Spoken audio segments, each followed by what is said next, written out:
আজকে আমি আপনাদেরকে এমন একটা জিনিস বানিয়ে দেখাবো যে জিনিসটা একবার বানাতে শিখে গেলে আপনাদের কোটি টাকা বেঁচে যাবে। এই জিনিসটা একবার বানাতে শিখে গেলে বাহির থেকে চড়া দাম দিয়ে আর কখনো এই জিনিসটা কিনতে হবে না, কারণ দোকানে কিন্তু খুব চড়া দামে এই জিনিসটা বিক্রি করা হয়।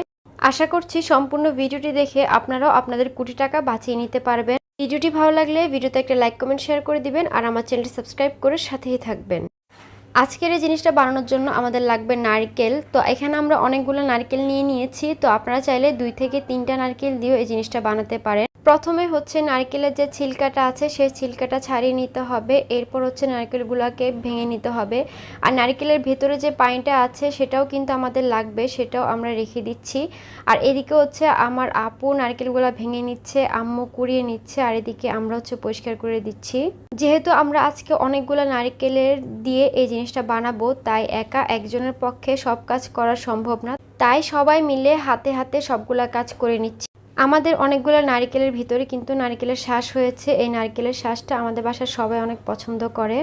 তো সবগুলো নারকেল ভেঙে কুড়িয়ে নেওয়ার পর এখন হচ্ছে নারকেল থেকে নারকেলের দুধটা বের করে নিতে হবে। তো এই নারকেলের দুধটা বের করার সময় কিন্তু অবশ্যই গরম পানি ব্যবহার করতে হবে।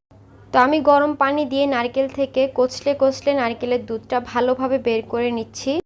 গরম পানি দিয়ে একটু সময় নিয়ে কচলে কচলে দুধটাকে বের করে নিতে হবে, তাহলে একদম পারফেক্টভাবে নারকেল থেকে সে জিনিসটা নেওয়া যাবে। আমরা কিন্তু 2-3 বার পানি পাল্টে পাল্টে দিয়ে নারকেলের দুধটা বের করে নিয়েছি। প্রথমবার দুধটা বের করে নেওয়ার পর নারকেলের যে অবশিষ্ট অংশটা ছিল সেখানের মধ্যে আবারও ভালোভাবে গরম পানি দিয়ে কচলে কচলে আবারও বেশ কিছু নারকেলের দুধ বের করে নিয়েছি।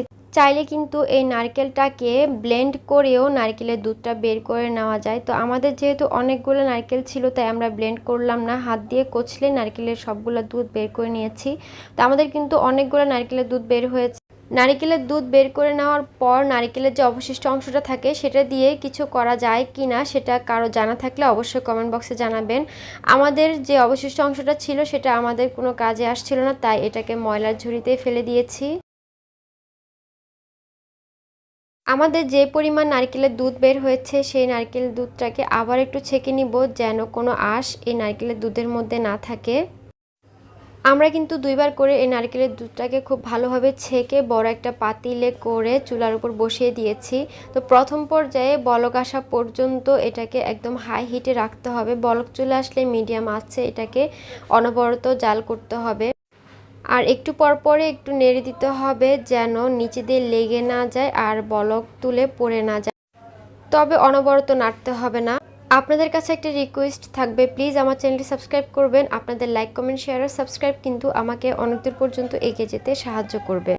তো আমাদের নারকেলের দুধটা কিন্তু খুব ভালোভাবে বলক চলে এসেছে। এখন হচ্ছে এই পানিটা শুকানো পর্যন্ত অপেক্ষা করতে হবে আর মাঝে দিয়ে একটু একটু করে নেড়ে দিতে হবে।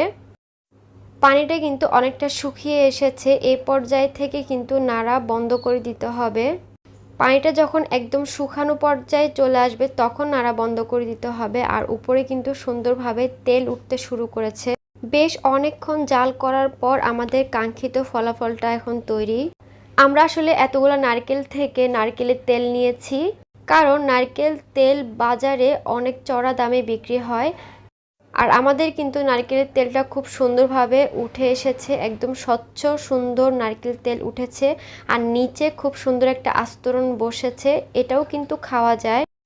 এখন হচ্ছে এই নিচের এই গ্রেভিটা থেকে উপরের যে নারকেল তেলটা বসেছে সেটা ছেঁকে নিব।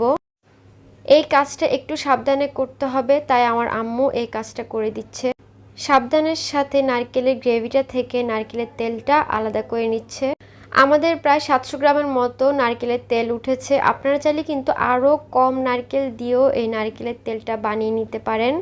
আর নিচের যে গ্রেভিটা বসেছে এই গ্রেভিটাও কিন্তু খাওয়া যায়। আমাদের নোয়াখালীর ভাষায় এই গ্রেভিটাকে বলে মচকা।